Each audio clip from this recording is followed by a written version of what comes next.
What's up, Raider Nation? It's your boy Raider Joe. We're back at it once again. I have more followers, I have more subscribers. I appreciate you guys very, very much. If there's anything I can do in return within reason, I will help you guys out. You know that. Hit me up, whatever I can do. I'm not sure if you guys have YouTube channels yourself, but anyways, let's get to the Miami game and let's hit it.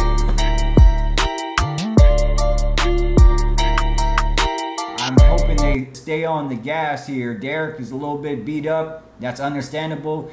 Josh Jacobs, he's a little bit beat up. I don't know if he's actually going to play. No one, I'm sure Gruden loves to play with as far as letting people know exactly when Josh is going to play and when he's not going to play. But in reality is that we do need Josh back. But at the same time, I'm hoping that Ragas can actually step in the game this game, actually step in and contribute this game. Get some playing time. I think he's ready, to be honest. See him in preseason, at least give him a chance. Drake, he is a great option, but we need a 1-2 punch. We didn't feel like we had too much of a 1-2 punch. We got rid of Nev Lawson. That's all I'm going to say on that. See you, Nev. Bye. We just have too much talent in that secondary to hold on to Nev. Nate Hobbs has stepped up in a big way. He's probably one of the best rookies that we have so far. That's splashed big time. As far as the game itself, Miami, they don't have the best offensive line. Max and Yannick and the boys should have a field day against this. Should is the key word. And I need, Max Crosby to be 120% as always. Be like you were against Lamar Jackson and we'll have no problems. The only problems is the Dolphins. They're going to have a ton of problems, and that's going to be 2X's with Max. If Tua's playing or Jacoby's playing, don't get it wrong. In 2019, Jacoby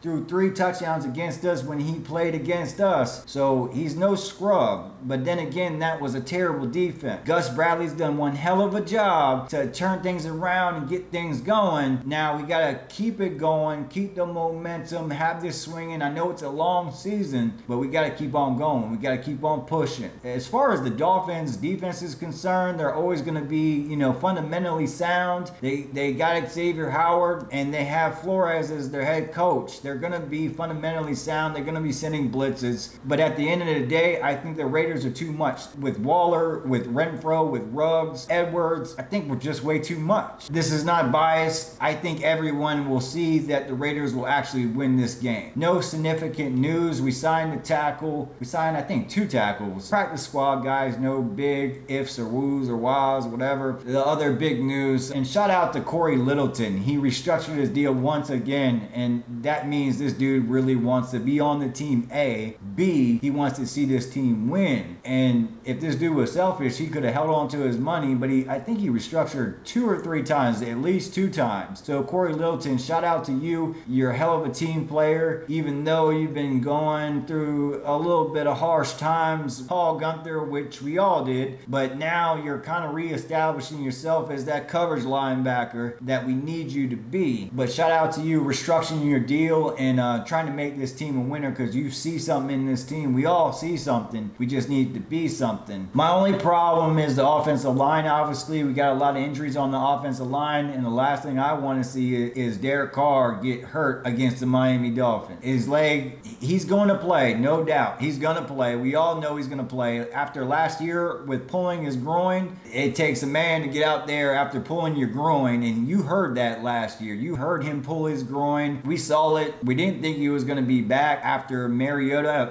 shined out a little bit. We thought he was going to take a week off. Nope, I'm not going to have Mariota steal my spot. That's exactly what he said. I'm not going to have Mariota steal my spot. And good for Derek, man. Derek is balling out this year, but the one thing I do not need is us to be arrogant and think that we can plug anyone back there and Derek will put him in the right position, or Tom Cable will put him in the right position so he won't get hurt. Parker almost got him hurt and he rolled up on him. Shit happens. I would feel more comfortable with the vet over there, Richie Incognito.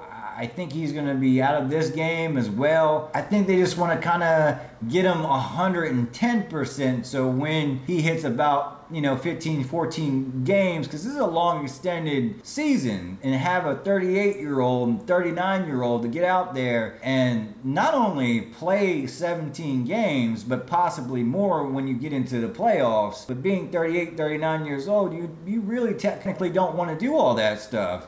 So I think they might be like buying time. A lot of people are saying that Leatherwood might not play because he's been benched, blah, blah, blah, blah. I don't want to hear that. I think Leatherwood did a decent enough job for the right side for Derek to kind of maneuver around. He is playing out of his mind right now, and that's what I love. Derek is playing out of his mind. We all love it, and that's being with an offensive coordinator for at least the last 3 or 4 years and understanding the system better than the coach does. We just need him to continue to do that. We don't need any more hiccups. We have a lot more injuries across the board, but we don't need any more on offense that can derail this offense. We go to Peterman if all else fails, and then we don't have Jacobs. So we definitely need one of the two, and we're not making it without Carr, to be honest. It goes out to my point in the other videos, is that what are we doing with Marcus Mariota? It's great that we had a package for him, but the first game, the first play, he got hurt. He's a tough dude, but he's getting older, like we all are. We all getting older. That's gonna hurt a little bit more. You saw him getting up gimpy, and now he's out for a long extended period of time, and now I think Gruden's second guessing this whole thing, like, man, maybe I should have traded him. And we still have time to trade him and get valuable pieces like an offensive lineman. And I think it is valuable at this point to either make a trade or find someone free agency, which there isn't too much. A trade is more likely in my mind, or more intelligent overall. Like I said, the Raiders shouldn't have any problems going against the Dolphins. The Dolphins are coming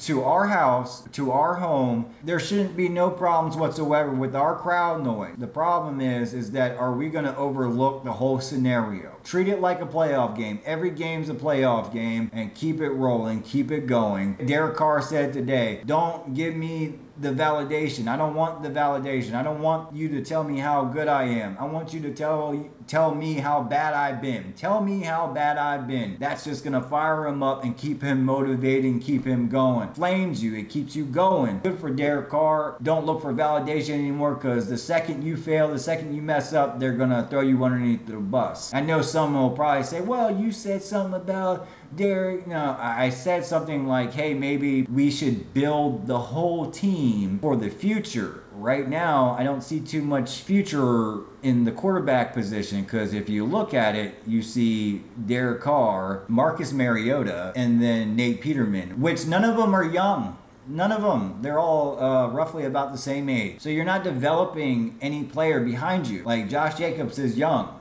So he is going and getting better over time. Our wide receivers are getting better over time. Our offensive line, young, getting better over time. There's nothing wrong with picking up a guy in the draft and developing him. I don't see the point in having Nate Peterman and developing him until, what, he's 40, and then what are we going to do with him? That's exactly my point. We need someone, I don't care if it's in the later part of the draft, you see some type of potential. The future of the Raiders is what I'm worried about. Because the second we hit the playoffs or we hit a championship and everyone's done with their last ride, where are the Raiders going to be as far as an organization? That's what I'm worried about. And that's what that video is about. And people were like, oh, I told you, Derek. No, Derek is balling out of his mind. He's done it the other years. I'm a big defensive guy. I could care less about the offense. I'm more harsh on the offense more than anybody. And that's why I was so frustrated last year, is because the defense was horrendous. And I remember discussions on Twitter with other, bigger names on the Twitter society and the YouTube society. They're arguing with me about how Paul Gunther is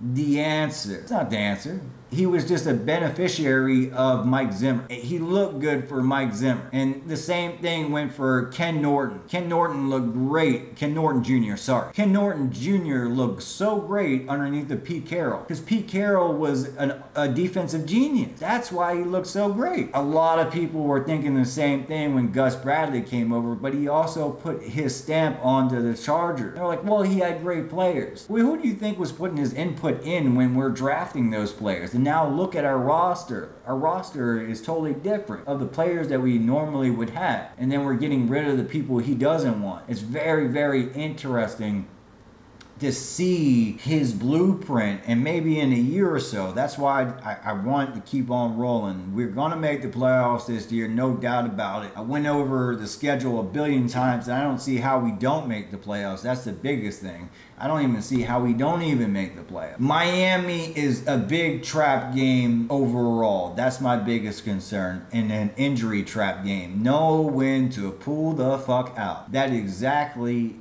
what I'm saying. So when you're up 14, perfect example, Christmas Eve, Indianapolis Colts. We didn't pull out. And guess what happened? Derek Carr got injured and ruined the whole season. Ruined the whole season. So if we get up 14, I don't care, pull them out. Or run the ball until you can't run the ball anymore. If you just feel like you have control over this game, keep control, waste of time, let's get out of here. Or let's celebrate in the locker room or whatever they do. I don't know. I'm not an NFL player. I have no idea what they do after the game. I would love to know, but I have no idea. Nobody's going to tell me. Still struggling getting YouTube viewers. But anyways, I hope you like this video. That sounds stupid. I hope you liked the video. I hope you enjoyed it. Please comment. Please like. Please subscribe. Let me know what you think. Let me know if you subscribe. Let me know if you whatever, because I can't see these things. When you subscribe, I can't see it all the time. I can see like 1 out of 10 people that subscribe. Please let me know in the comments or on Twitter or whatever. Let me know when you subscribe. And if you need help with anything, I'm your boy. I'll help you out. This has been Raider Joe. It's been awesome once again. We're going to ball out. And Raider Nation, stay strong as always. We're all family. We're all in it together. I got your back. You got my back. I'm out.